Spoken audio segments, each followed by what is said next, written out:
Hello,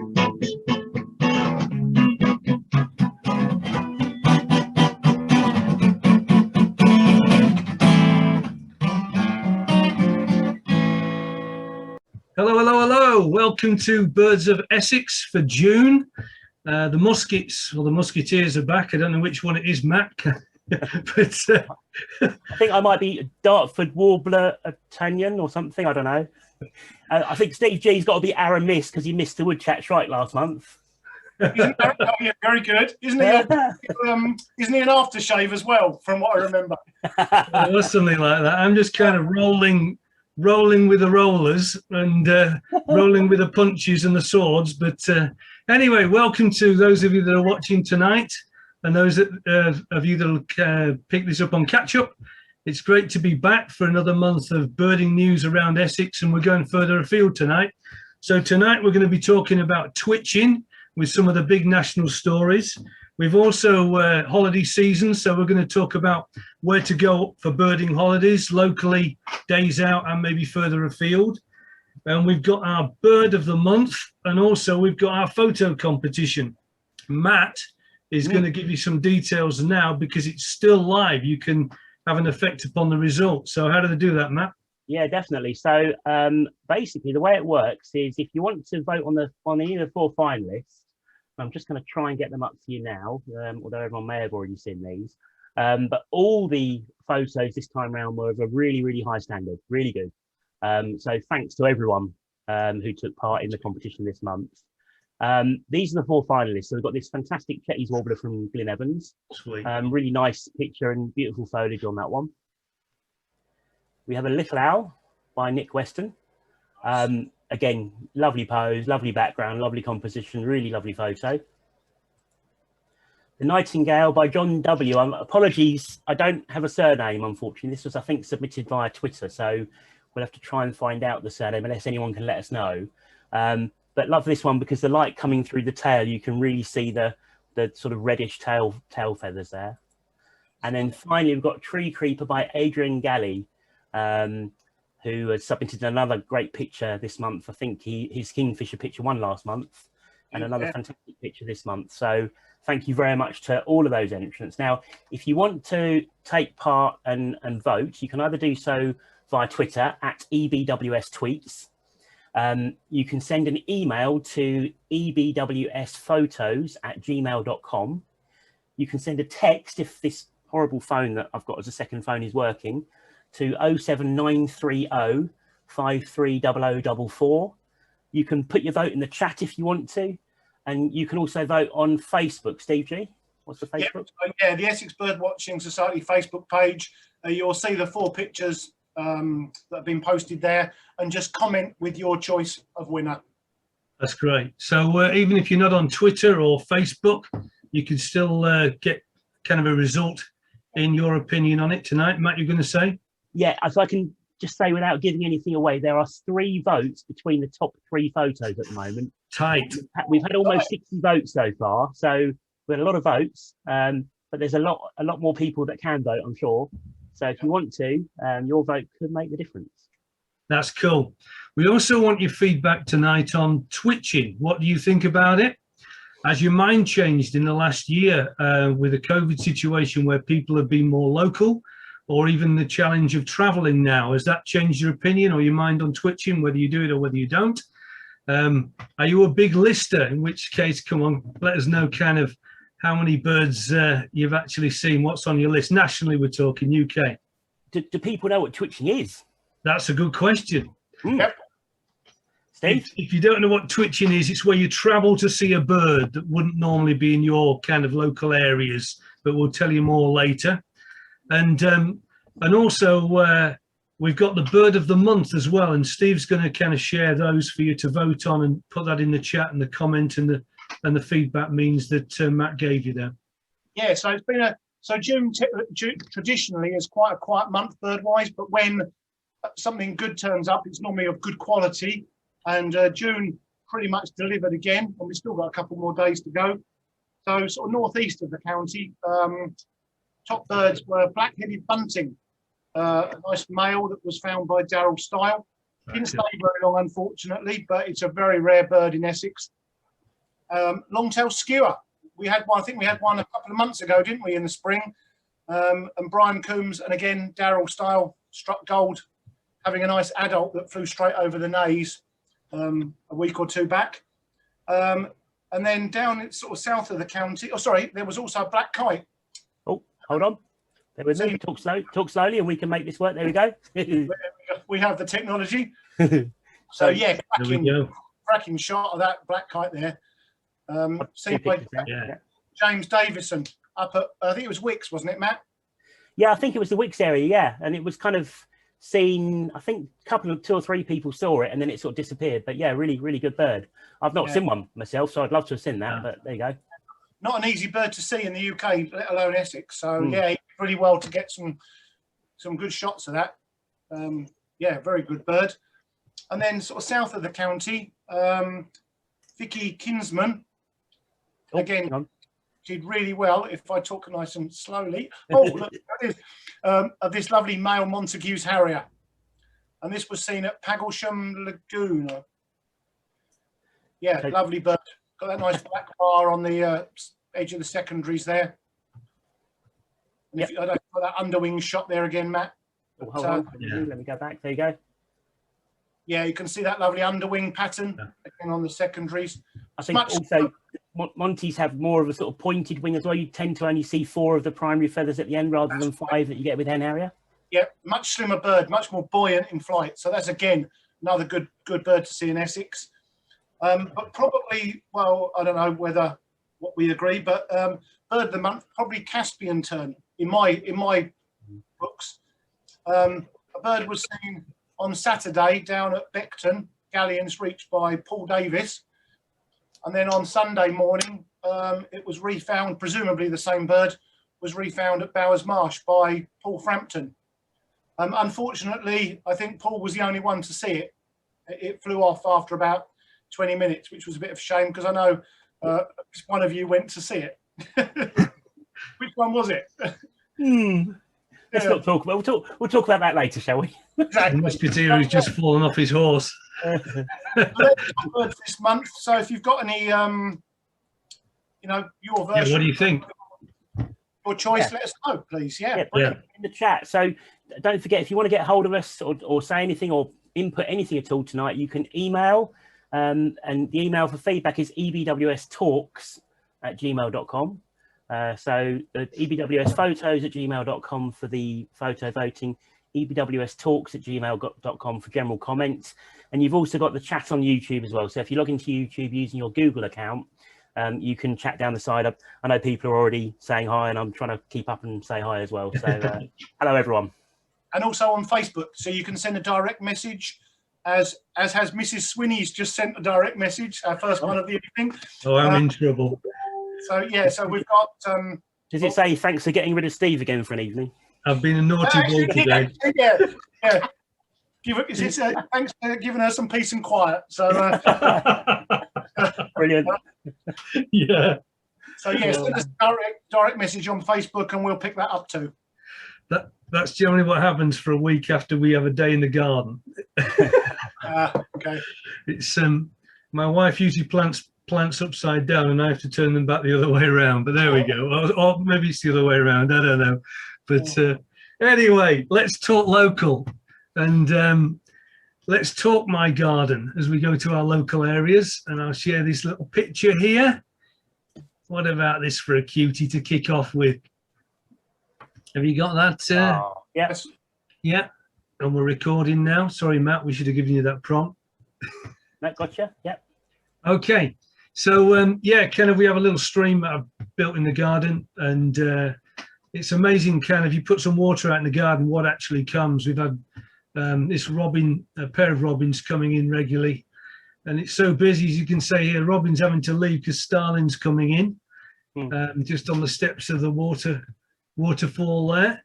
And it's horrible, isn't it, when you have a shower and you've got that water in your ear and you just can't get rid of it. Excellent. So but eventually, have a good scratch, you do manage to eject it. But kind of these are some pictures since our last trip, and for me, from our last video. Things turned towards breeding bird survey. I do the BTO breeding bird survey. I have a square locally, and in particular, one of the focuses has been shelduck. And I was also on another neighbouring site that I've been asked to survey. It's not a public area site, and I won't disclose where it is because of the sensitive nature of some of the species there. But there's shelducks that are actually nesting there, and I'm helping the particular owners regarding that. And we reckon it's about a 1.5 kilometre route for them to the nearest water source that they need to get to. And while we were going around, we actually surprisingly found these birds just in a shallow pool. Usually for the last few years, the area's been dry, but there's a little ringed plover here. And to my surprise, I heard one calling, couldn't see it. And we literally came across this small pool of water, and there was this little ringed plover with 4 chicks. There's one here. This was towards the end of May, the first brews that we've seen.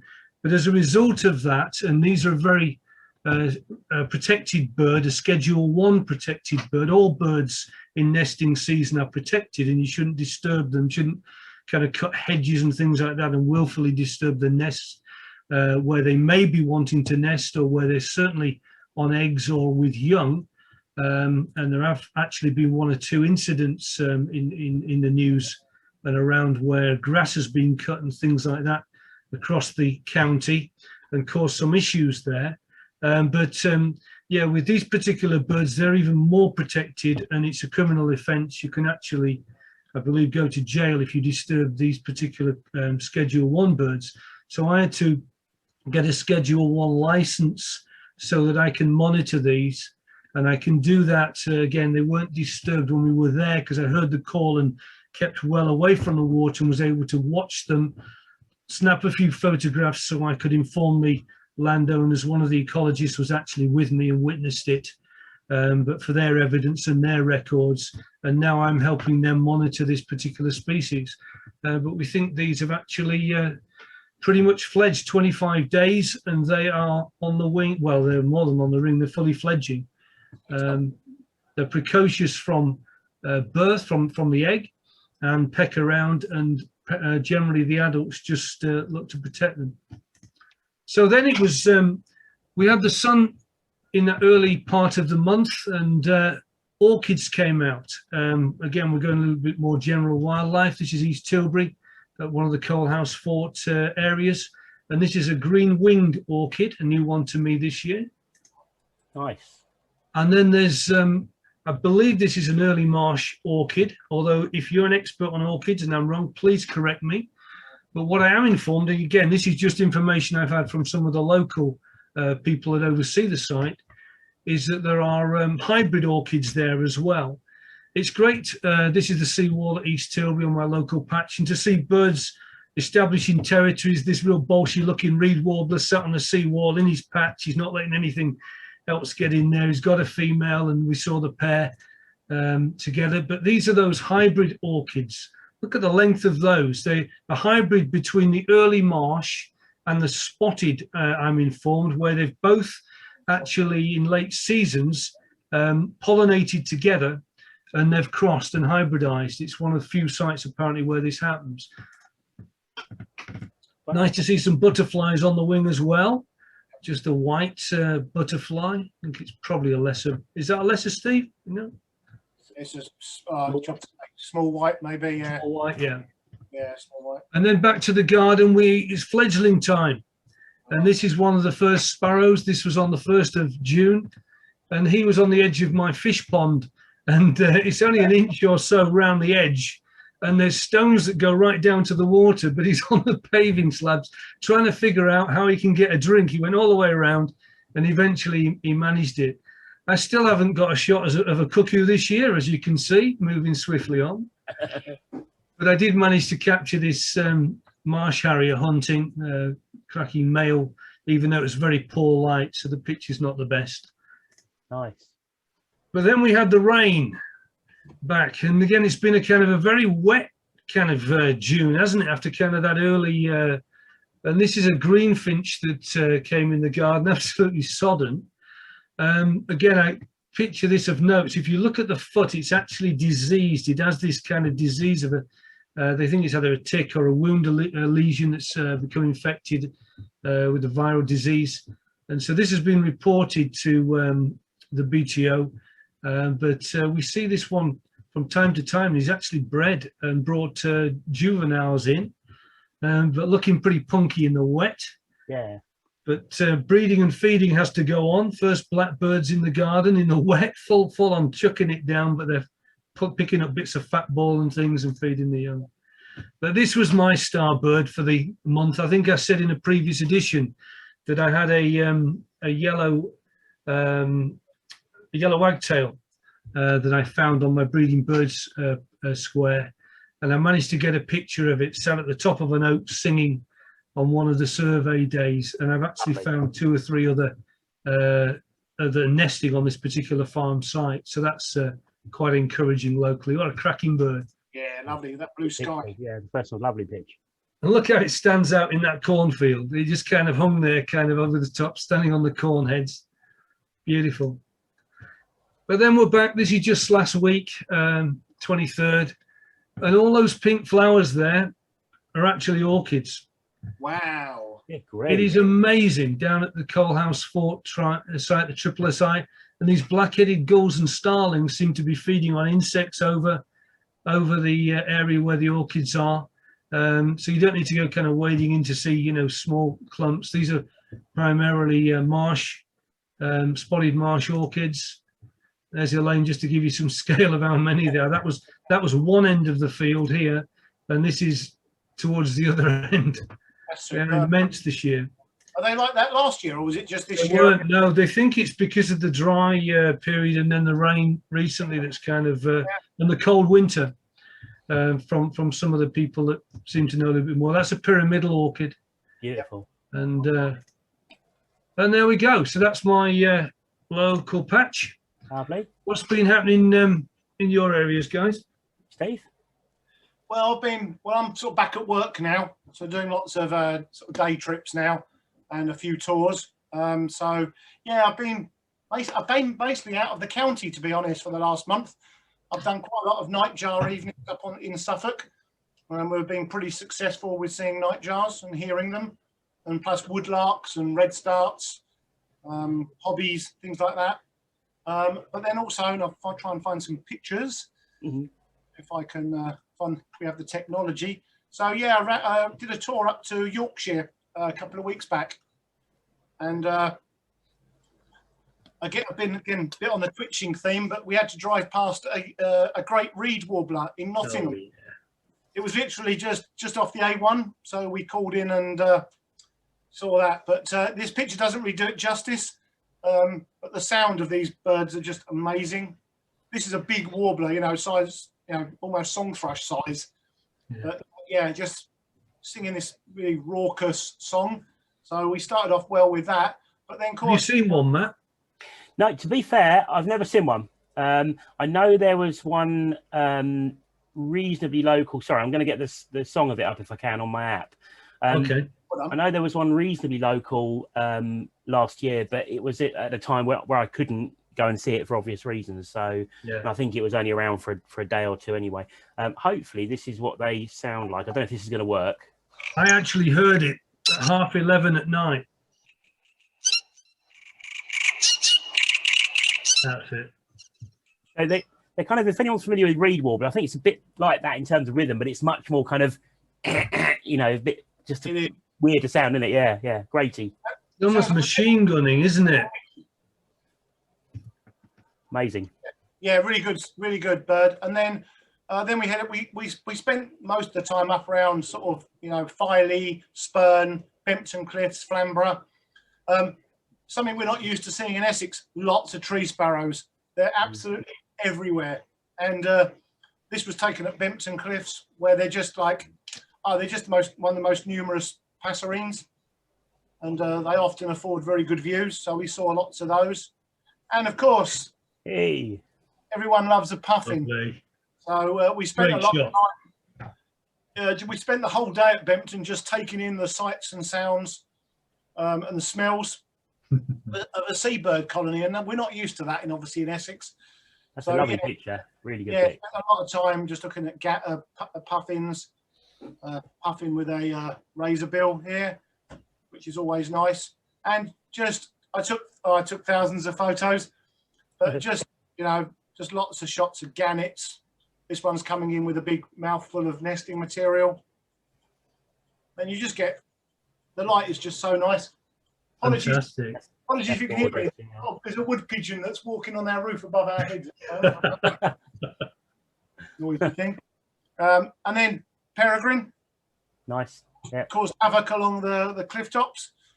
And what else have we got? And then back down to Essex again. This was taken at on Canvey Island this week, where I led a group. So a lovely bee orchid. So as Steve said, it's a great time of year to see other wildlife. And I love just looking at insects and flowers. So bee orchid was nice. And as Steve had, pyramidal orchid. These were both taken at Canvey Wick Reserve. Really good site if you've not been there before. Hobby over Bowers Marsh. Not a brilliant shot, but there was a nice hobby catching dragonflies. And my first black-tailed godwits of the autumn. Hey. So it's a bit strange, isn't it? Saying we're sitting here in what will be June, and they're the autumn birds are arriving. So so black-tailed godwits still in their summer plumage, but really smart birds to see. And of course, bit of a rubbish shot, but has to be. There it is. Can't go without a medgull. And then today, Hey. I've been guiding a trip at Lakenheath today, and my thighs. And I literally had to drive past this bird, and it would be rude not to go and see it. So European roller. Quality bird. It's rubbish photograph. I just took it with my phone down my scope this morning, and it had been raining this morning, so it wasn't great light. But what a bird! Beautiful. So and that was my first one in the UK since 1997. So wow. So a long time coming. But really, really good bird. Yeah, so I'm yet to see one in the UK. Have you seen one, Matt? We'll come to that in a minute. Matt, what have you seen this month? Yeah, for those of you that don't know, and you probably do, but I tend to do most of my local birding at Ardley Reservoir, which is a small reservoir to the northeast of Colchester, northeast. And although the access around the reservoir is virtually impossible, there's a couple of causeways you can park on. You can walk between them. There's some really good hedgerow habitat. Sometimes there's a nice edge on the reservoir itself. And as you can hopefully see, hang on a minute, there we go. The reservoir is actually quite a nice place just to stand and watch off the edge. You've got, you'll have nesting great crested grebes, mute swans, geese. All sorts of things there. So that's just really a couple of quick pictures for anyone that doesn't know Ardley Reservoir at all. It's worth a visit. It is a nice place. Now, this month, if I can find my folder, sorry, I've got a million things on the screen here at the moment. Here we go. Right, so coming back to Ardley Reservoir, as I said, we've got nesting swans, and the little swans have done quite well. There's been a few little cygnets there. So I thought I'd take a couple of pictures. Little cygnet having a bit of a, don't know if it was having a yawn or a shout at the others, but quite fun. That's nice. And then decided to have a little walk. And what amazes me is you look at those wings, and how can that wing turn into a swan's wing? It's absolutely crazy. Yeah. And again, then they went and had a sleep, obviously, because they're a bit tired after their yapping and walking. So that was the swans at Ardley. But I've noticed there's been quite a few young birds around. Obviously, a lot of birds will have fledged now. So young sort of pied wagtail here. You've got the yellowy coloration around its face, makes it a younger bird. A young grey heron. Now, I'm not sure if this is going to be a this year bird or not. Maybe Steve, one of you guys can help there. But it's definitely a young bird because it's got more of a greyer face. Yeah, very pale, isn't it? Yeah. It's in good nick, isn't it? Yeah, looks pretty pristine, doesn't it? Yeah, it does. And then obviously across at Abberton. So I go to Abberton Reservoir quite regularly as well. And as everyone knows, there's nesting little ring plovers there at the moment. So managed to snap a picture of one of the little ring plover chicks there. And then I was lucky enough to find a rarity there. Actually, there was a 3-leafed plover. Oh yeah. I've been reliably informed by David Darrell Lambert, sorry, that the 3-leafed isn't anywhere near as rare as the 4-leaf variety. So I've yet to find a 4-leaf. Yeah, I was going to say, I think that one's actually been split off, and it's the 3 musketeered headed. Yeah, probably. Yeah. Poor. Oh, it's poor. And then again, sticking with the young birds and fledglings and so on. This is back into Central Colchester Jumbo Tower. And the peregrines have bred there again this year. There's been 3 chicks as far as I'm aware. One of them fell out or got pushed out and landed on the road by the base of the tower, but was luckily rescued. And I think the same fate has happened to a second chick. So one of these 2 chaps also fell out. That again has been rescued. And I think they're with a chap called Pete Merchant up in Ipswich, who helps the peregrines up there if they ever come into trouble. So hopefully they're safe and well and will be released at a suitable point. But they're brilliant birds. I mean, they're lovely to watch. They've got such an attitude, the way they look at you from so high up. And then I ventured up to Hollesley Heath and saw a stone chat feeding its little young fledgling there with a I don't know, is that a meadow brown butterfly or something maybe, Steve? I don't know. Moth. I'm have to take my glasses off to have a close look. look. It probably is a moth actually. Yeah, it looks like a moth under there. Yeah. Yeah, it looks like one of an egg moth, or I don't know. Yeah, it's a bit of a You've got this stone chat comes in with this moth kind of covering its whole face as it's flying in, and the young bird greedily gobbles it up. So that was quite fun to watch.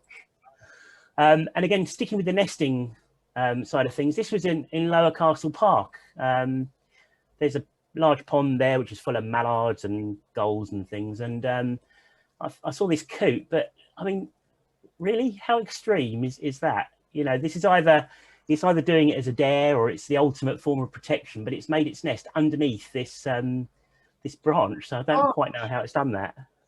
Wow. Almost looks like it's stuck in there, doesn't it? Yeah. And then I had a brief trip to Rabness and had a nice, quite close encounter with the turtle dove. Beautiful, nice pic, Matt. Nice. And if you do go to Rabness to see the turtle doves, the evening is often quite a nice time to see them, because the sun setting casts a really lovely light across the reserve if you get a nice evening. And then I did go down to Bowers for the Caspian turn, and unfortunately I missed it by about 45 minutes, which was a little bit annoying, but I did the walk around anyway, and on the way back to the car I managed to bump into this cattle egret, which looked just really stunning in its breeding plumage. Right. And the wind was blowing as well, so I thought that made quite a nice picture. Certainly wasn't there on Wednesday when I was there, so you did well there. Well, it kind of flew from the field to the right of the path as you're walking back to the car, and it kind of flew off to the left, so to the north, I guess. Didn't see it again, but yeah. Lovely, brilliant. And then on the way back through Aberton, again, I came across this. Now, I'm pretty sure that this is a completely white leucistic Egyptian goose. So it wouldn't be an albino one because the eyes are still the same colour as normal. But I don't know what thoughts are on that. It just seems to have the right sort of patch around here on the eye, and the feathering on the end of the wings here looks almost the right colour, just getting there, isn't it? So yeah, I don't know. The other things, I've just been taking some pictures of damselflies this month, really. So if I just rattle a few, nice. Nice. So common blue damselfly. Again, this spoiling us, Matt. Hardly, sorry. You're spoiling us tonight. That's beautiful. And then they decided to have a bit of a session. So I quite like this because they kind of form a heart shape almost as they're copulating. So that was quite nice. And then you've got at the same reserve, so again, Ardley Reservoir, you've got the red-eyed damselflies, which are always fun to watch. And that's a female red-eyed damselfly, so completely different colour to the male. But I actually think she's more attractive. I love the blue at the base of the wing, really smart. And then in Castle Park, this is a large red damselfly, I think, isn't it? It's not the small, it's the large one. Large red. We don't get small red in Essex. Yeah, they're smaller, much rarer, aren't they? and I think the smaller have got different colouring on the back as well. And the same damselfly just from a head-on view. And then banded demoiselles, which that's the male. These are just fluttering along the river. And what amazes me with this is so many people just kind of walk past and don't stop and look at things, and they're so pretty. And then the female as well, which again, completely different, lovely emeraldy green colour to her. And just to come in, Matt, on those banded demoiselles, you don't have to be out in the wilds of Essex to see them. No. I was in London a couple of weeks back on a Sunday, and I just had an afternoon between a couple of meetings, and we went to the Roding Valley Nature Reserve, which is kind of in the Chigwell area, the real Towie part of Essex. And these were on the wing down the stream, kingfisher. But to see these demoiselles was brilliant down there. Yeah. They're lovely. I want to try and find beautiful, actually, which I know where there's some relatively local, so I might try and find some of them over the next few days. And then just to finish, sorry, go on, Steve. Sorry. So we're quite lucky that we get banded and beautiful demoiselles in our garden, because we've got the Roman River that runs sort of 100 metres away. And demoiselles love those flowing rivers. Good place to look for them. And they've just got. I did have one on my stream in my garden, which made me feel really well. Oh, fab! And they've got such a sort of lovely fluttery flight, haven't they? Yeah, almost butterfly-like.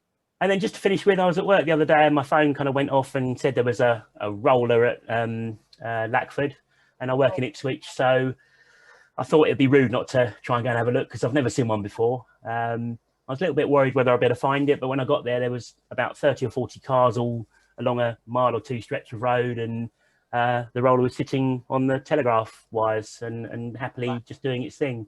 So I managed to get a couple of pictures of it sort of sat on the telegraph wires, and then it flew off and had a bit of a fly around. Brilliant. Not particularly in focus, but you can see the beautiful blue colour of the underwing there. And then just more of an overhead flight shot. I think that's about it, really. So yeah, I've had a good month, mainly local with the roller and a trip down to Bowers. So yeah, brilliant. I'm just going to quickly just share a shot again. While you're talking about dragonflies, this is I forgot. Oops, my wrong image. Oh, my apologies. That's a hobby. Oh yeah. Oh, lovely. Eat dragonflies. Close. This was a southern migrant hawker. Ooh. That we found at Bowers Marsh on Wednesday. Oh, well done. So this is a female. Okay. So if you're out, in the south of the county, or in fact anywhere in the county, now is a good time to look for southern migrant hawkers. So yeah, just thought I'd just add that to as we're talking about dragonflies and stuff. Yeah, fabulous. That's a lovely picture. No, they're quite unusual, Steve. Are they a bit more of a? Do you know what? They were only discovered in the UK about, I don't know how many years, 10, 12 years ago, maybe. Okay. And Essex has very much been their stronghold. Yeah. They were always seen around Canvey, Wat Tyler, Benfleet, around that way. But now we've got them at Fingringhoe, North Essex. They've spread right the way through. So, but it wasn't until the picture, the photo bird guides that we've got. Yeah. They do one for dragonflies and butterflies and stuff, and they're really good. And it wasn't until I read the intro to the dragonfly one that I realised that dragonflies actually spend virtually all their life underwater, don't they? I didn't know that. Yeah. Like 3 years or so, I think it is underwater, and then they crawl out, turn into a dragonfly, and mate and move on. So yeah, they're amazing. So kind of putting this pond in my garden with a stream. After a year, we actually had dragonflies emerge, which astounded me, and I read up on it. And the same species can be in the pond 1 year, or they can be in 5 years. Yeah. But how that works out, and how they choose, when to emerge. It's absolutely mind blowing. But also on invertebrates, isn't it? The insects and stuff. Down at East Tilbury, Coalhouse Fort, and the Thameside Nature Park, I think as well now. There are actually some rare bees as well that have only recently been discovered. I don't know whether they call it shrill carder bee. That name comes to shrill carder bee. But I think at Wallasey as well, they've also been found, as I recall. So if you are, kind of looking for something else other than birds, there's so much out there, whether it's kind of plants and, dragonflies, butterflies, moths. It's just a great time of year, isn't it? It's Definitely. fantastic, yeah. And that's that Canvey Wick that I went to, which is a Bug Life stroke RSP. That's right. Yeah.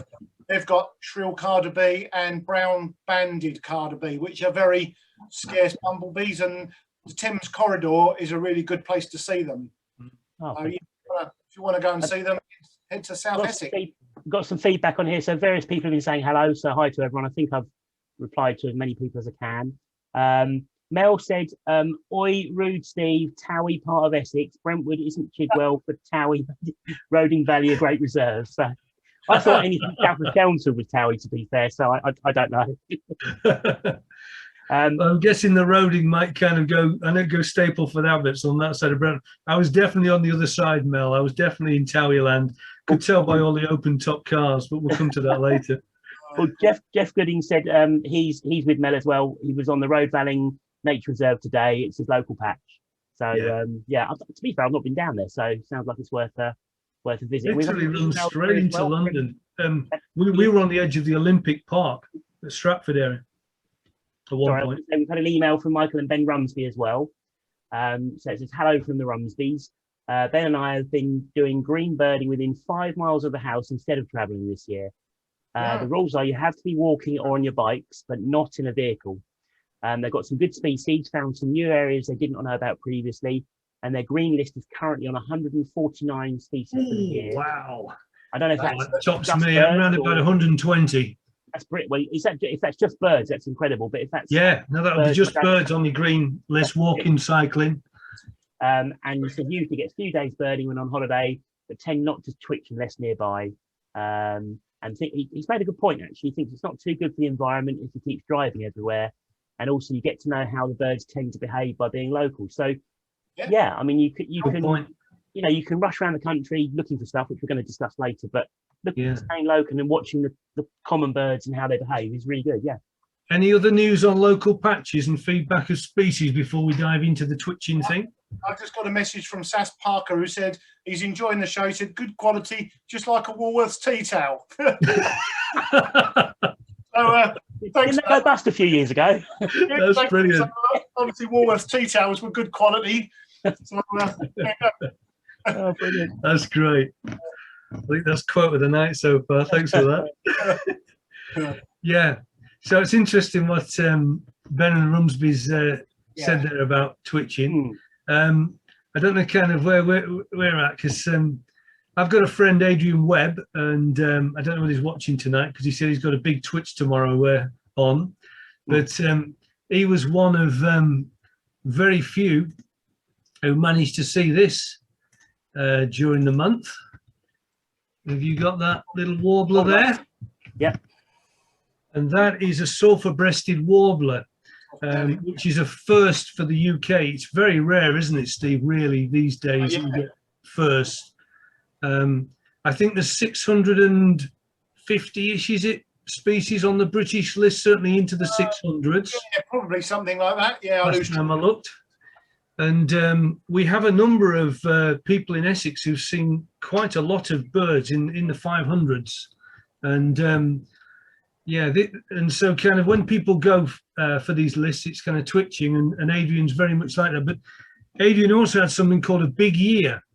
And a big year is where somebody takes a year to see as many birds as possible during that year. And in 2000, for the turn of the century, Adrian had a big year, and he saw 383 birds in a year. Wow. That is 60 more than I've seen in my lifetime. Yeah. That's hard. That was the record. It's hardcore. You have to almost go for just every bird that you turns up. And I don't think that was a particularly good year. Like this year's been quite exceptional for some real rarities. Like there's a river warbler, wasn't there, Steve, down there? Somewhere you went to have a look? Yeah, well, certainly I was going to go Tuesday this week, just because I had to be down in Wiltshire, Somerset area. But it went before we got there. But it was the first twitchable river warbler for 11 years, I believe. So wow. But yeah, it's been a good year for rarities. An incredible year. And 2016 was a good year. I remember that year. I think that's the year we had a Forster's Turn up at Manningtree area. But that year, the record that Adrian had was broken. Somebody saw 400 species in a year. Wow. But yeah, so Adrian's kind of now seen about 550 species. And I know there are others that are in that kind of region, which is quite incredible. So he's quite keen on twitching and going to see this stuff. And this bird, the sulphur-breasted warbler, appeared on Lundy Island, and so he had to navigate down there, but he managed to get out there to see it. But it doesn't always go to plan, because sometimes I think these birds here, certainly my experience of collared pratincoles, has been that when they hear I'm going to see them, even having been there weeks, they suddenly decide to go in the opposite direction. And here's Adrian with 4 of his mates who twitch together as a group, flying away from the sillies after trying to see this Egyptian vulture over here. Excellent, excellent. That's Ewan, I think, one of his mates, and another of the guys in the front there.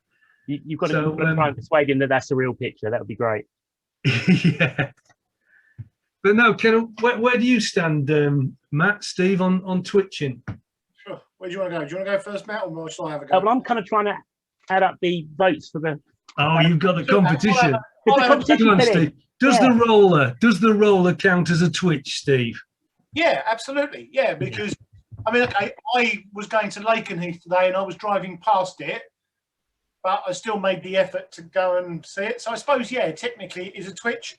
Yeah. I mean, I've over the years, I've been birding a long time. I haven't got a massive UK list compared with some of the top guys. I think I'm on about 477, 476. Yeah. Pretty good. That's impressive. Yeah, I mean, in recent years, I'm not really interested so much. I always love to see new birds, but, the idea of driving for 5, 6, 7 hours just doesn't really appeal to me anymore, unless I happen to be on my way to a spot or close by. Yeah. But yeah, I mean, I've done it in the past. Very memorable twitch as well. I went down to Devon with Simon Wood, the EBWS president, and there was a semi-palmated plover there. This was back in, this was a long time ago. And Simon drove all the way down to Dawlish Warren. We literally walked up the beach, saw it for about literally 45 seconds, and it flew off and was not seen again. Wow. But it's always nice if you are going to twitch something, then if you can do 1 or 2 good birds in the same area. Yeah. On that twitch with Simon, we did semi-palmated plover. Then on our way home, we saw a squacco heron in Gloucestershire, and then a red-footed falcon, I think it was, in Oxfordshire on the way home.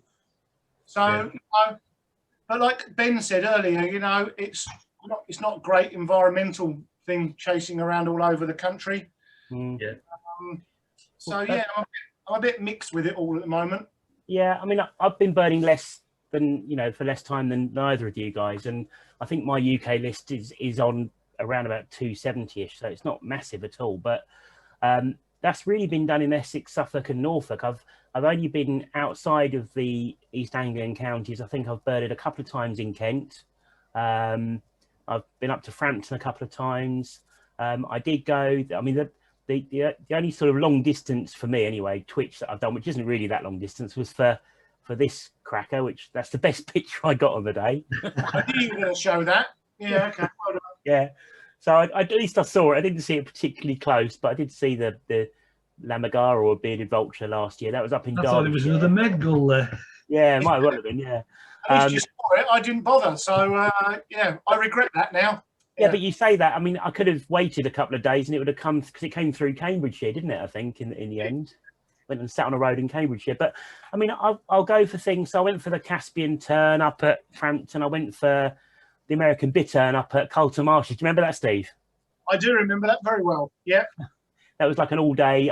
Naively, I got up there because I'd never done a twitch before, and I knew it was up there. So I've been reading that it had been showing every 20 minutes. So I thought, brilliant. Okay, I'll just get up there. I'll quickly see it, tick it off, kind of thing. Maybe take a picture if I can, and then I'll spend the rest of the day at Mingsmere.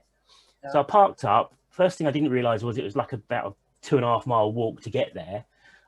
It was cold. I'd left my jacket in the car. I had no drink or food because I thought I was going to see it straight away. Bumped into Steve after about half an hour. 8 hours later, we're still stood there, and I'm going like this. Luckily, I'm fairly well naturally insulated, so it wasn't too bad. But I was thirsty and hungry, and it did eventually show, didn't it? For about 20 seconds. It did, yeah. Because I left you, and I was walking back with the late Tristan, and I saw all the crowd running. Yeah, we were like a mile away, and I said, "Oh, do you know what? I'm just going home. I am cold, hungry. I've had enough." And then I saw everyone running, and I thought, "Oh, there's a quick shortcut round." And as I came round the corner, the bird flew in front of me, and then I bumped into Matt again, and we were like, To be fair, I know that we only saw it for 20 seconds, but it kind of did actually make it all worthwhile. So I do kind of get it. However, I don't think at the moment, I think I've got so much to learn, and I'm enjoying local birding so much. I don't think I've got the inclination to drive all over the country. And it's time, because I work full time, believe it or not. And it's petrol money as well, and it's the environment.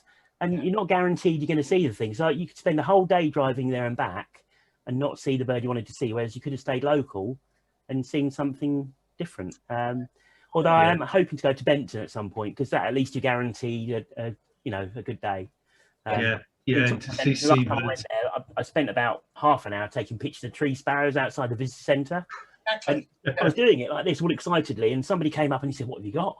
And I said, "Tree sparrows." And he went, "Oh, okay." And I said, I'm from Essex, we don't see them. Exactly. That's so true, isn't it? Yeah. But no, there is that thing about the excitement of going, and the anticipation that, but then you get the dreaded, just the dreads when you get the dip thrown off, or you miss it, and you travel all that way, and that's why things like Bowers for the Caspian turn, it's like, for me, it's 45 minutes to an hour to get there. So and when I'm there, okay, I missed it, but I still had a really nice day out there. And it wasn't like I wasted hours and hours. But each their own. I'm not, people that want to go twitching, brilliant. If they want to do that. But I think nowadays we do have that environmental consideration as well, as the Rumsbys have pointed out. That is a valid issue. Absolutely. I think there's an educational aspect to twitching as well, though. Guys, in terms of Paul Wood took me down to, again, like you with Simon Wood, not that they're related as far as I know, but down to Exmouth, to one of the reserves down there, to see a Ross's gull, which he'd not seen, very rare gull. It was an immature bird, but while we were there, to see it alongside a little gull which was there, and obviously black-headed gulls, and to spend time looking at it, would definitely kind of just help me. It was probably early in my gulling days and in my kind of experience, but there comes a point where, certainly if you're the kind of learner that I am, to actually a visual learner, to see something in the field just brings that sense of surety, and you get the key dynamics that kind of then answer the question if you see something unusual. Not that I've seen another Ross's gull. But we saw Ross's gull, little gull, and Bonaparte's gull flew in on the same day. So particularly for those kinds of species. But I think it's part of the fun as well. Go on. Sorry, I was going to say, I mean that is a good point, because obviously I'm massively learning, and the long-billed Doetcher at Frampton, for example, that we saw on one of the field trips. I think if I saw another one, I would kind of know what it was, because the size and the jizz. And the size and jizz, you can't, if you see a picture in a book, like the roller, I mean, obviously a European roller, you're probably unlikely to mistake it for anything else because of the colours. But the thing that struck me, because I hadn't seen one before, was how big. I wasn't expecting it to be quite as big as that. I mean, it was a decent sized bird. I mean, it seemed to me probably sort of turtle dove size. I don't know. Not far off, certainly bigger than a blackbird. And I was thinking it was going to be around blackbird size. So it just seemed like quite a big bird to me, and that's at least the impression I got. So even if I'm wrong, that's going to stick with me if I see another one. you know, yeah. Yeah, we've had a couple of comments on Facebook tonight. So Mrs. Swinney says she definitely does not like I can't even say it.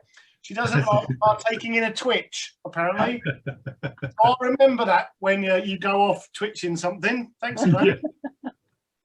And then Alan Bright's just messaged in and he said, how many times have we heard you should have been here an hour ago? Oh, Yeah. You know, Or said, one of Adrian's friends, he was telling me about today, went to see this Pacific swift, another very rare bird that had turned up. And he drove 5 hours and missed it by 3 minutes. But no. just for the record, Mrs. Swinney, while she's watching, you seen that screen of, this is Howden Moor, where the Lammergeier was, and we were visiting Mrs. Swinney's parents and my parents in Scunthorpe, and heard this was kind of just across towards the centre of the country as we were driving home with a free day or so over a weekend, and we decided to, beautiful sunset, have a night out on the moors to look for the Lammergeier. And look how happy Mrs. Swinney is first thing in the morning He at looks miserable. 4:38. The camera doesn't lie, Mrs. Swinney below. She even took that photograph of me. Hey, what's wrong with being out at that time in the morning having a night on the moors? Can you go back to that previous photo though? Go on, yeah. What you can't see is you're holding a gun to her back. Smile, smile. Smile or else. yeah, she's not grimacing, isn't she? She was actually on a cliff edge, hundreds of feet. You will twitch the Lammergeier. Yeah. We weren't alone as well there. There was somebody else kind of having a night on the moors. And yeah. Wow. And there we go. And when you do go for a twitch, and again, people are in the know, for those of you that may not be aware, there's actually bird watching apps that tell you can subscribe and pay an amount per year or per month or a few months and get information of where these rare birds. Rare Bird Alert is one and Bird Guides is another that I know of. There might be others.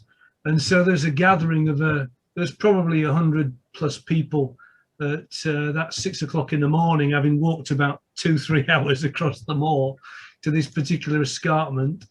And down here is where it sat. Wow. And I managed that shot of it. It was in full shade. Yep. But there's the juvenile Lammergeier. Yeah. But again, just to go on. I was just going to say, for that group of all those people, I have to say that it's quite sociable. You see people that you might only see once or twice a year. So it's a good, good social thing. Yeah, I mean, I think the only thing that I would say negatively about it, apart from obviously the environmental issue we already covered, but for the roller, and also there was the Rufus Bush chat, I think, up in Norfolk, wasn't there? Yeah. Yes. Which I did actually go for that because it wasn't that far away, and I missed it by, well, the day I went, it wasn't seen anymore. But I did go across and get red flank bluetail, which was quite nice. But that one, obviously, social distancing, I think, although I went on my own and stayed miles away from anyone else, there was an issue with social distancing the day it was found, and I think the police were involved. And the roller the other night, the road it's on is actually quite a not a dangerous road, but there's no footpath. There's very, very little places to park. And obviously, I think people in their eagerness to get to the bird are possibly sort of taking risks that they shouldn't take. So again, it's always, you've got to be safe, haven't you? You've got to park safely and be respectful to other road users and other birders and everyone else, really. Absolutely. I mean, the road, like you say, the road was quite far. Well, like you say, it's just, there's hedges and stuff. And I mean, there was where we were seeing it from this morning, there were bits of car where someone had tried to park up on the verge and just bottom their car, bits of plastic and so the other thing that you'll get people that are just solely interested in trying to take a photo, and they'll climb over fences and trespass and disturb the bird and you've got to be safe for it. If you are kind of going, then park responsibly, like Mrs. Swinney 2 weeks ago on a twitch with a smile on her face again. That is another smile, definitely. There's no gun this time either. So. I don't know whether this is because she's got a new tent with wheels. Ooh, very nice. With wheels? Oh, a tent with wheels. I was thinking, got a canvas roof, Steve. Sorry. We actually had a night in the car on this one. We were going to kind of bivvy bag, but we couldn't find a place to leave the car safely. So, but this again, 4 o'clock in the morning, we were within 5 meters of a roe deer, which you see its bottom there as it goes away. It's the best photo.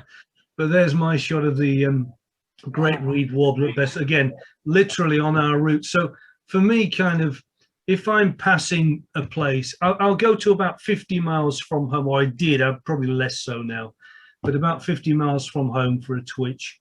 But unless I'm passing somewhere, I'll go on holiday somewhere. Yeah. But that's pretty much where I'm at. Got a couple of messages. Jeff Gooding has said the Road Valley Nature Reserve probably unique as it's got a motorway running through the middle of it. But he said, don't let that put me off if I decide to go. So I didn't know that, but that sounds. Yeah, no, the M11. Well, probably 2 motorways, possibly. Certainly the North Circular and the M11 run very close to the area where I was. And then I would suspect if you follow the roading through to Brentwood, you've got the M25 going over it as well at some point. Right. Yeah. And Michael Rumsby has emailed saying Adrian is off to Ireland this weekend for the least turn. Here you go. There we go. Yeah, good luck, Adrian. Yeah, the last British one, maybe I'm wrong, maybe I don't know. The last British one, there was one at Colne Point back in the late 80s or something like that stayed. Okay. There was a bird down at Rye Harbour that was there for a few years, and then it came up called Squeaker or something, wasn't it? Because of the Squeaky or something. Yeah, the call it made. It's got a squeaky call, yeah. But we're saying about a lot of the twitching is luck, and we've had a message from Heather Short, who is one of my customers and great friend, and we went to Dungeness many years ago. There was a pair of purple herons, and we drove down there, and I've been standing there for like 7-8 hours, no sign, and we just turned up and went, oh, there they are. So it plays, a lot of luck is involved, but also can miss out. So Mo Jackson has emailed as well saying they've counted 104 species this year on the farm in Wivenhoe. Wow. So that's it just shows you can stay at home and you can still see a really good selection of birds. So well done, Mo. And that's a fantastic number on the farmland, because I know from my breeding bird survey, the moment I step onto the farmland, the numbers just kind of decline of what I'm seeing and hearing. So well done for the way you're handling that farm, managing it. I know they've got nesting birds on the farm as well. So really well done for all the work you do. And we've also got a message from Mel Shepherd Wells. Matt, I had the bush chat and the red flank bluetail plus barred warbler on the same day. Great. Thanks, Mel. Brilliant. Yeah. Like that, don't you? Yeah, great. But he also said, for any of them. I hate the moron twitchers who abuse the birds and social aspects. And I agree with that. It's all the sort of, you've got to, Yeah. I mean, I think with COVID, obviously we've been everyone's been shut in and just been doing their local patches. And then I know some people, as soon as lockdown had finished, was it March time, people were off to see stuff, but I think a lot of people have enjoyed doing their local patches. Yeah. Yeah. There's a lot to be said for that. Yeah, definitely. And I guess I think there's something in being the finder of something as well, and then being able to share the news and have others come and enjoy it. Yeah. That really would be kind of a treat. And yes, to a degree, if you go and see birds, as I say, and educate yourself, then that can help you with what you're seeing on your own patch. If something rare comes up, maybe you would be less likely to miss it, or you'd be more informed. But it's interesting, isn't it? See how kind of where the twitching goes in the future with travel. And then I haven't even touched on those. I was down in Cornwall, and we're going to talk about birding holidays and days out and things. I was down in Cornwall, which would be one of the places for summer. It's a great place for watching seabirds, close as you can get to pelagic type birding without going out on a boat. That's actually seeing seabirds out on the ocean, storm petrels, shearwaters, and various of the tube noses, and skewers as well. And down there, one chap kind of was among and he's been going like 30-40 years, and really kind of experienced bird watcher, and he said, it's all about international lists now. It's all about international lists. We haven't even touched on that in terms of traveling, but that's definitely decimated with COVID, isn't it? Yeah. So should we talk holidays? Unless there's any more feedback on Twitching and the competition, the bird competition result. Yeah. That's 9 o'clock. Hang on a minute. Now gone. He says he's not even prepped for it. That's professional. Hold on. Here we go. Right, so, sorry. What do you think, Steve? What's your guess before he tells us? You know what? I'm going with a little owl. Yeah, me too. I love that shot. So third place with 25.4% of the vote. Okay, that shows how close it was because there was only 4 birds in the final. Obviously, third place was the Chetty's Warbler by Glyn Evans. Wow. 25.4. Now, bear in mind, this isn't just Twitter. This is Twitter, Facebook, text, and email. So anyone looking at the poll on Twitter, there are going to be different numbers on there. Yeah. But we've added it all together. In second place, we have got Little Owl, which got 1 more vote, and that's on 26.9%. And then in first place with 1 more vote than the Little Owl was, hang on a minute, no, sorry, I've gone the wrong way. Tree Creeper. So Tree Creeper wins on 28.5% of the vote. So congratulations, Adrian. Well done, Adrian. Now, I think there's a challenge there. So if we do another one next month, someone's got to beat Adrian Gallery. Okay, that's a challenge, all right? Or like take the battery out of his camera or something. Oh, I don't know. I'm kind of go on, Adrian. Make it a hat trick. Why not? Go for a hat trick. Okay. Anyone knows Adrian, hide his memory cards. But no, seriously, that's another really cracking great picture. I mean, all the pictures. It's good to have that spider as well. Yeah, well done, mate. Good. Brilliant capture, well done. And great field work as well, because you don't sit in a hide and get that kind of picture. I can tell Kingfish as well. Adrian seems to know he's where he goes, his patches. And the other great thing is that I don't have to post him a certificate because he can just photocopy last one. Cross it out, yeah. Just put and June. Yeah. No, I'll send another certificate out, Adrian. So well done. Well done, mate. Congratulations. And congratulations to everybody that entered. There's some great pictures there. It's shown by how tight it was in... some good really good. Yeah. Really good. And even, those who kind of haven't got camera equipment but sent something in from the iPhone and stuff like that. It's great. Brilliant. Yeah. Appreciate that. Yeah, I mean, we had some really good iPhone pictures. And just, it doesn't have to be a kind of top quality picture. We had I think there was 35 entries this time, and there were all sorts of pictures, and they're all really good. And we looked at every single one of them. And basically it's 4, just to let you know, there's 4 of us that look at all of the pictures, and we all choose our top 5, and then we kind of take the best 8 from those votes, if you like, and that makes up the semi-finalists. So it's really fair. We don't know what each other are going to vote for. We do it all separately. It's just good fun. So thank you, everyone. Right, brilliant. Good. So we were saying kind of obviously we've got holiday season coming, and people are going to maybe have some time off and time to go out and play, maybe do a bit of birding. So I was thinking kind of if you're going out for a day in Essex or somewhere very close to Essex, kind of one of the bordering counties, hour's drive or so, kind of whereabouts would you go? And then if you're going away for a few days or want to kind of see, again, Steve's been up to Bempton for seabirds. That's probably the nearest true seabird colony with gannets and stuff. But where would we go? So who wants to kick off? Steve?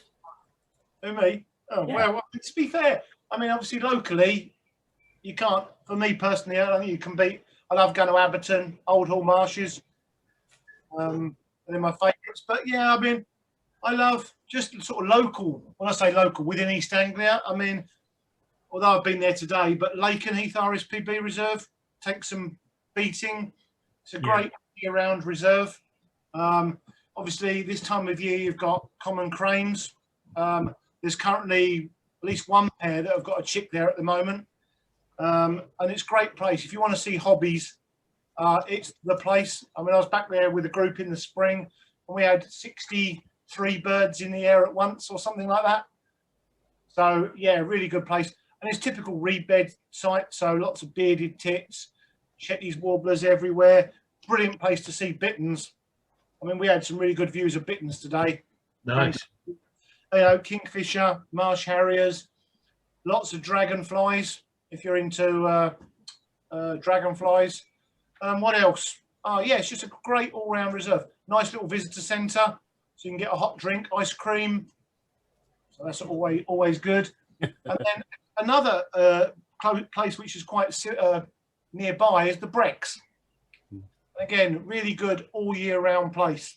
So it doesn't matter when you go. You know, it's got lots of good breeding birds that are quite scarce in East Anglia. So breeding goshawks, firecrest is always good. Lesser spotted woodpeckers, which is not an easy bird to catch up with now. The woodlarks and tree pipits up there, Steve? Yeah, woodlark, tree pipit, nightjars. Yeah. The list can go on and on here. Obviously, things like otter, good place to see otter. And also, if you're into flora, plants, the Brecks have got some really specialist plants that grow nowhere else in the UK. It's a unique habitat, isn't it? Yeah, it is. That very sandy soil. Yeah, I mean, there's some really good, especially up near Munford. There's a couple of good plant sites. I was just thinking, when you mentioned Lakenheath as well, there's a place that Elaine and I dropped into just a couple of miles from the Lakenheath RSPB Reserve that we saw stone curlew. Was it a Norfolk Wildlife? Oh, yeah, Wheaton Heath. Yeah, sorry, yeah, stone curlew. Stone curlew there. Yeah.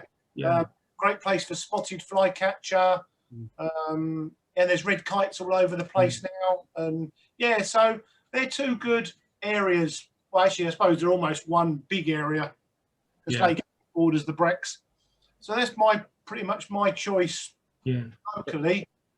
But I'd recommend not to come on one of our holidays. But I was going to say, what are you doing regarding the holidays? Because obviously you're running holidays for people. You're probably not doing a lot internationally at the moment, but are you doing kind of days away as groups? And where would you go? Where's the popular places for people? You know? So I mean, obviously for this year, whether join you or go by themselves. Yeah, well, I won't suggest that, obviously. Crazy. Well, as I say, international travel for this year, I think is pretty much off. Despite what the government are saying, I think it's just not worth travelling at the moment. But I mean, certainly in the UK, a lot of our tours are quite popular for next year. We're going down to Cornwall in the winter for looking for migrants and rarities. So a little bit on the twitching theme, but it's all within the Cornwall area.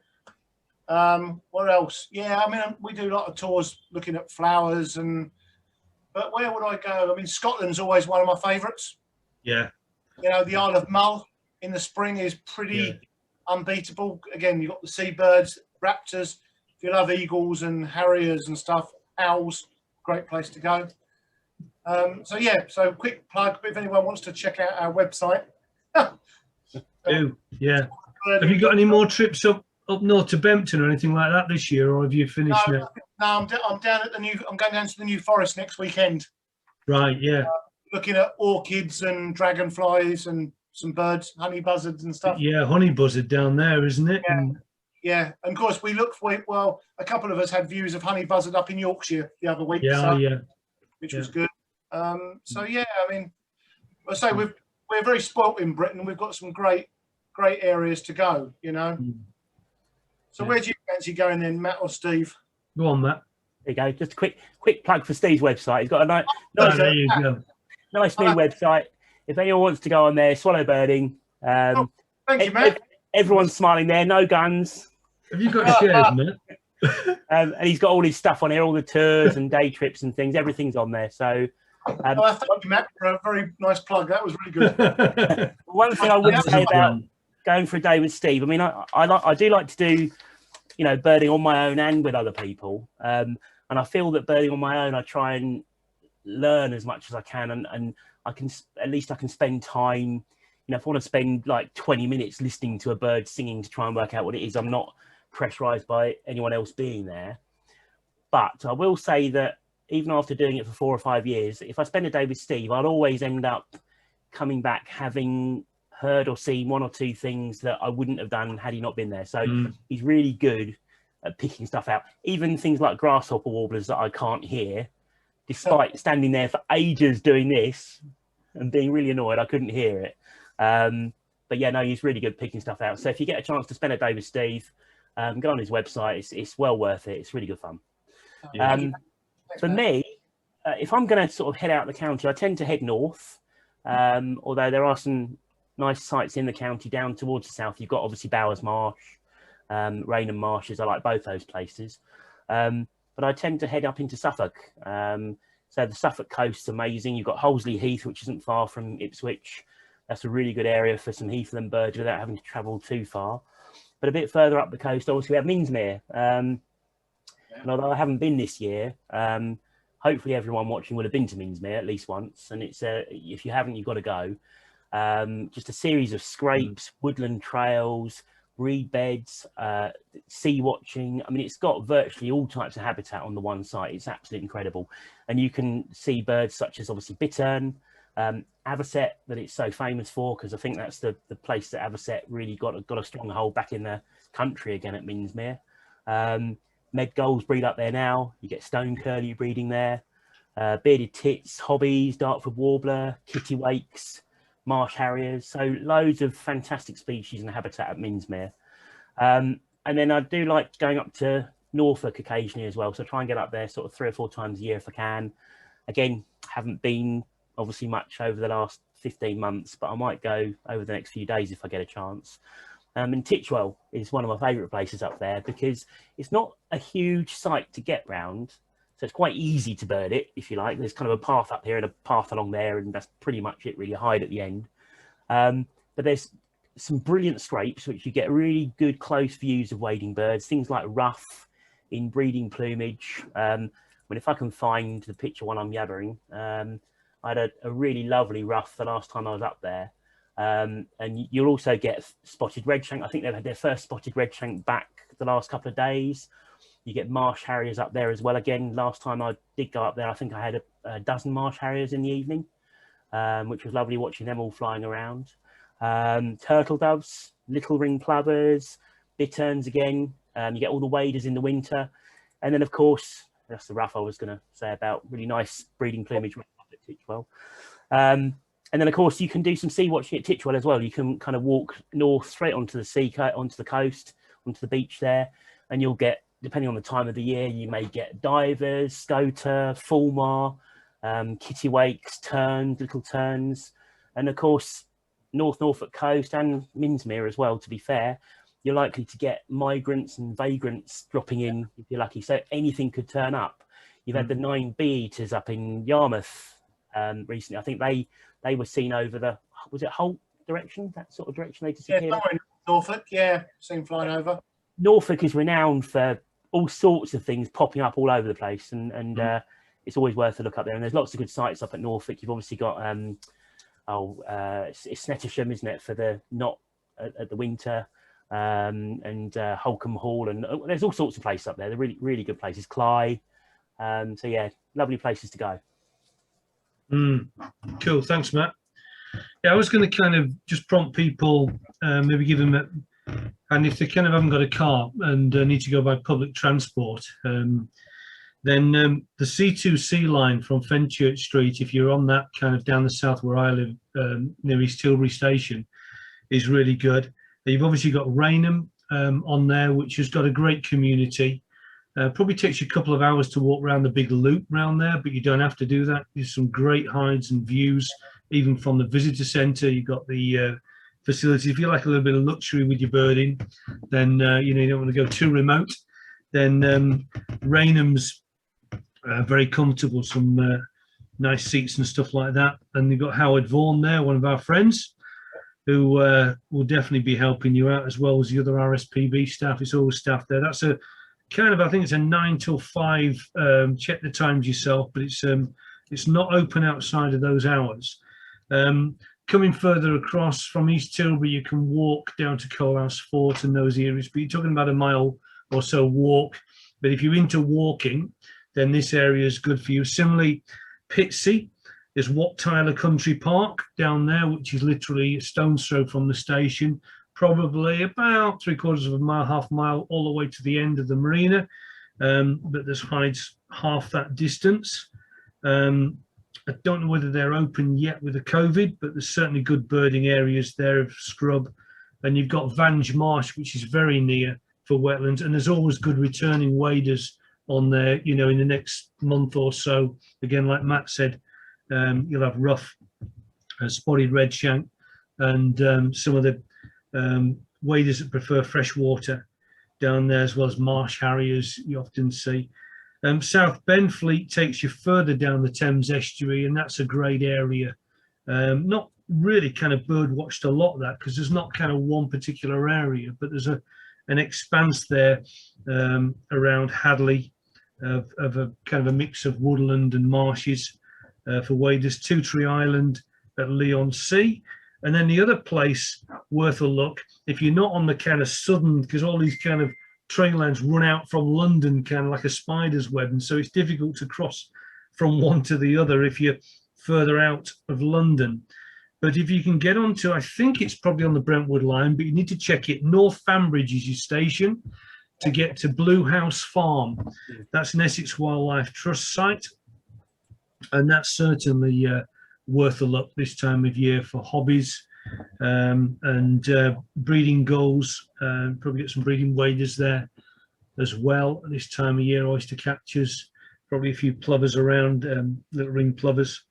Common terns breeding there last time I was there.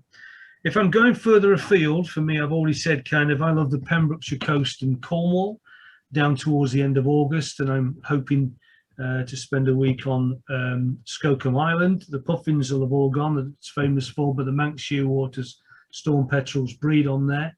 But you have to go for a week. Skomer Island is a visit for a day, but that's off the Pembrokeshire coast. And then kind of, as I say, Cornwall if you want to stay on the mainland and sea watch. But if I'm just driving out, then Kent's probably my mainstay, or East Sussex.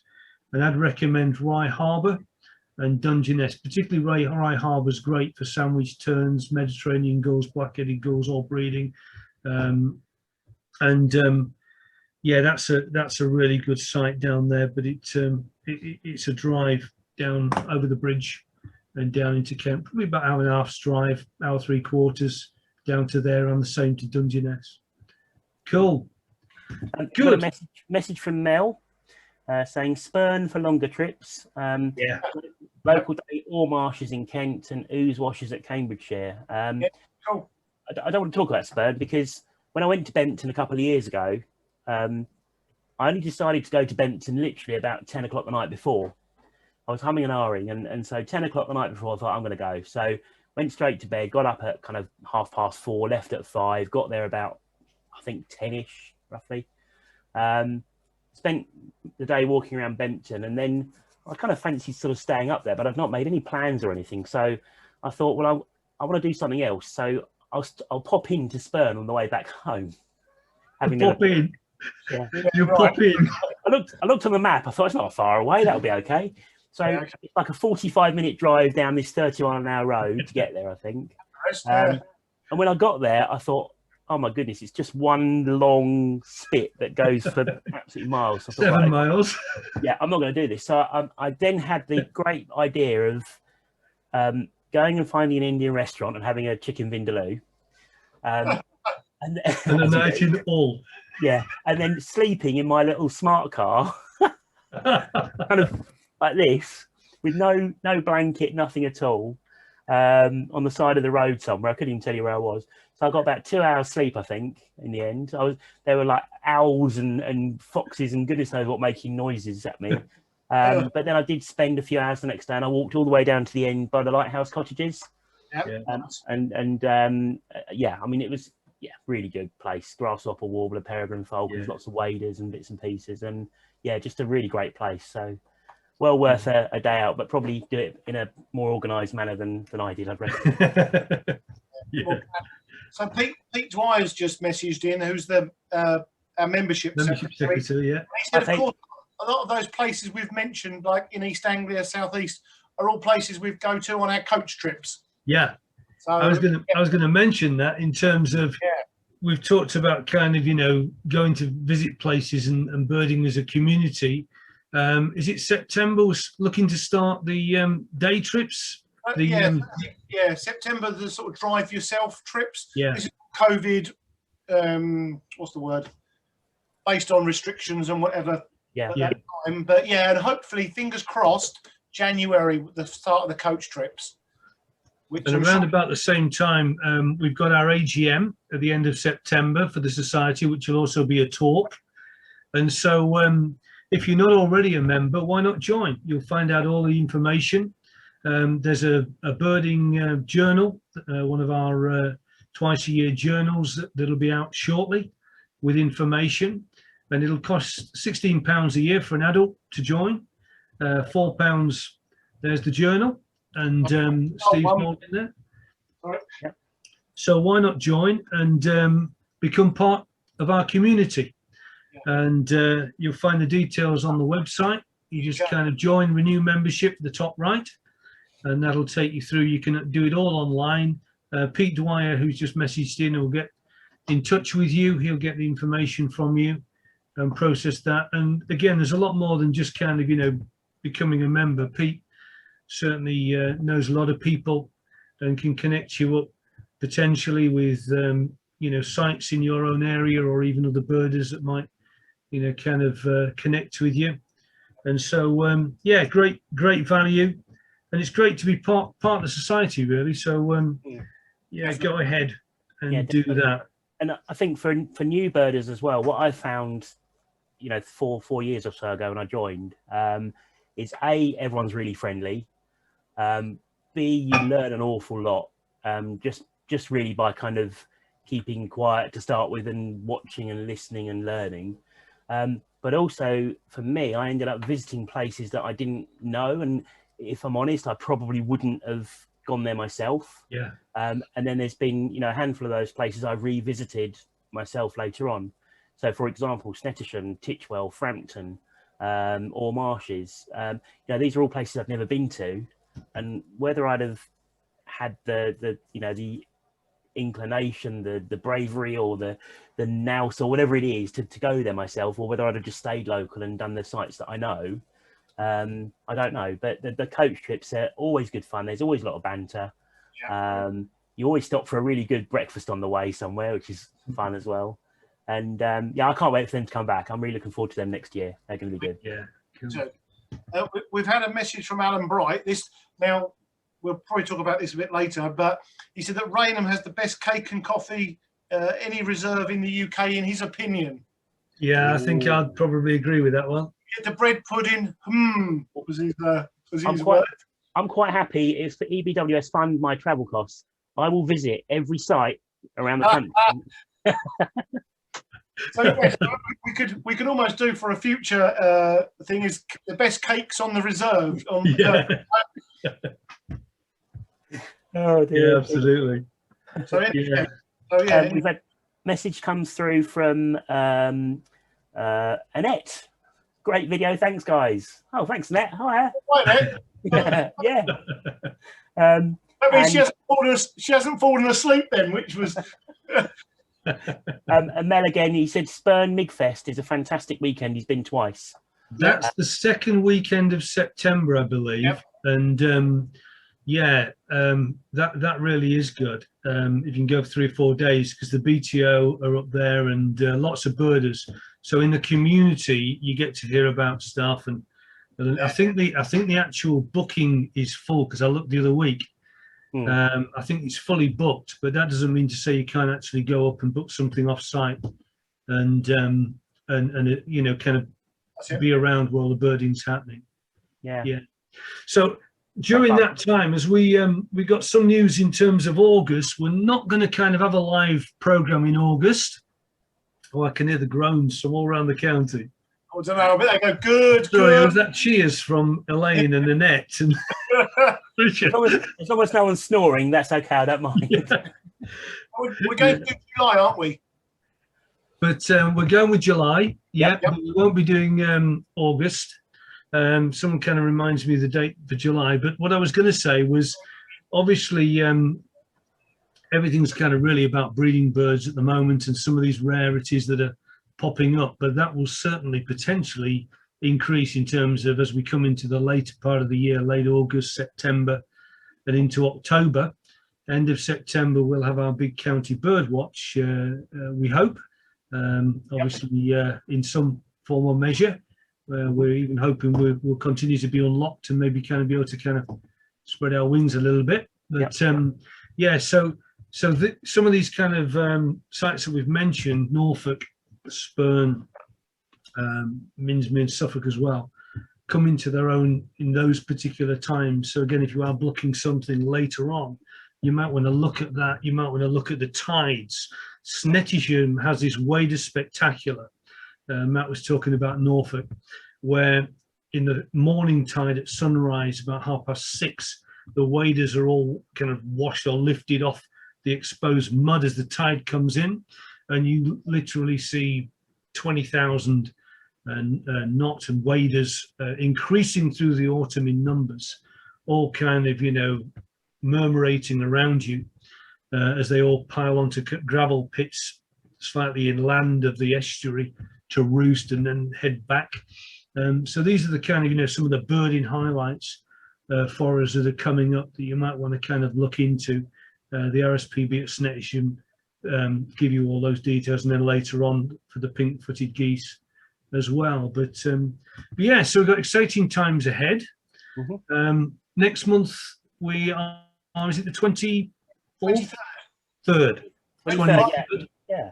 Friday the 23rd of July. And I think what we were going to ask people, if there's anyone still watching, we might be on our own at the moment, but if people are still watching, if you've got any ideas for anything you want us to talk about or cover, or if you've got stories or information or things you want to share with us, pictures, anything at all really, please email us, ebwstalks@gmail.com, and we'll see what we can do. So we always try and come up with things that we hope offer, you know, a bit of diversity and different subjects to talk about. But if anyone's got any suggestions or requests or anything, as long as it's not Steve playing his guitar again, then no, not again. No. We'll consider it. Yeah. Just turn my light. Now I was going to say a lot of tonight has actually come out of that. We've heard people, you know, certainly chatting to me saying, you know, I'd like to know where to go to see different things and where to go at particular seasons. And so we've tried to kind of cover some of that tonight. But if there's anything specifically that you'd like to know, then again, that's what the society is about. And well, one of the things the society is about, helping each other, being a community, and certainly get in touch and anything for the future as well. Yep. Great. Okay, well, we've just not coming up to 90 minutes, guys. I know Steve's out early in the morning. I've got a final message. Oh, sorry. I was going to say, we're almost getting professional at this. I know. Almost. We're in injury time, aren't we? Let's not talk about football. On a penalty shootout. Mel has said he promised himself to go on an EBWS coach trip, so he's going to join us. So hopefully next year sometime. Be good to see you, Mel. Yeah, that'd be great. Yeah, I'd love to see him. Any more messages on Facebook at all, Steve? Well, this is just for future future subjects. Heather Shorts just said fieldcraft would be good. Yeah. Yep.